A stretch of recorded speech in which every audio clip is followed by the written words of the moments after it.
Everybody who's ridden in an elevator knows that when an elevator first takes off, you get an interesting sensation. If the elevator takes off moving upward, you'll briefly feel heavier for a moment. And if an elevator takes off moving downward, you'll actually feel lighter for a moment. We're going to do an example here that explores that idea and understands what's really going on. A 65-kilogram woman descends in an elevator that briefly accelerates at 0.20 g downward. She stands on a scale that reads in kilograms. During this acceleration, what is her weight and what does the scale read? B, what does the scale read when the elevator descends at a constant speed of 2.0 meters per second? First thing we're going to do is draw a free body diagram. One of the things that I know is that there will be weight acting on this person, which I'm going to call mg, and then there's also a support force acting on this person, which I'm going to call Fn. So those are the only two forces acting on the person. What we do know also is that this elevator is accelerating. We know that the acceleration is downward at 0.20 g. So that would be negative 0.20 times 9.8 meters per second squared, which will give us a value of negative 1.96 meters per second squared. If I use Newton's second law, sum of the forces equals mass times acceleration. Once again, I have to substitute what I see in this picture in for the left-hand side. So I've got an up force, that's the normal force, and I've got a down force, mg, and it's equal to ma. Now the question is first of all, what is her weight? Well, weight is mg. It's this part right here. So we can do that right off the bat. It actually doesn't require all this business. Weight's easy. It's just the mass, which is 65 kilograms times 9.8. And that calculates out to 640 newtons.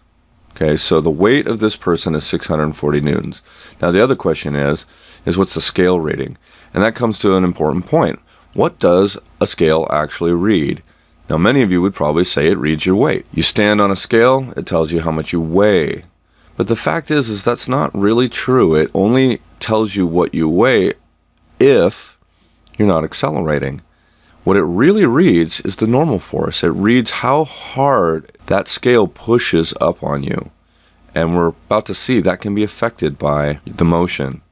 If I solve this for the normal force, I get that it's equal to mg plus ma. So the mg part we just did, that's 640 newtons, and ma is going to be 65 kilograms times negative 1.96 meters per second squared. And that's going to come out to 513 newtons. You notice this is less than this.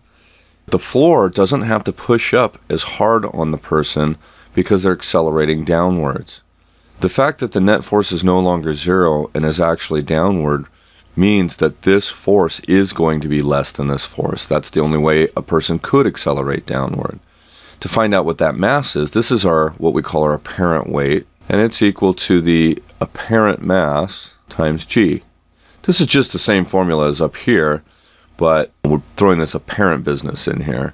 And so that just means that the mass that the scale is going to read, the apparent mass, is that apparent weight over g. So if we divide 513 newtons by 9.8, we get 52 kilograms. The scale reading is less than what her mass actually is. Another question that would be interesting to explore would be what would happen if the elevator was actually accelerating upward. Well, the only difference would be this would no longer be negative. And if this is no longer negative, then you'd actually get these two numbers added together instead of subtracted, and you would get an apparent weight that's larger than the actual weight.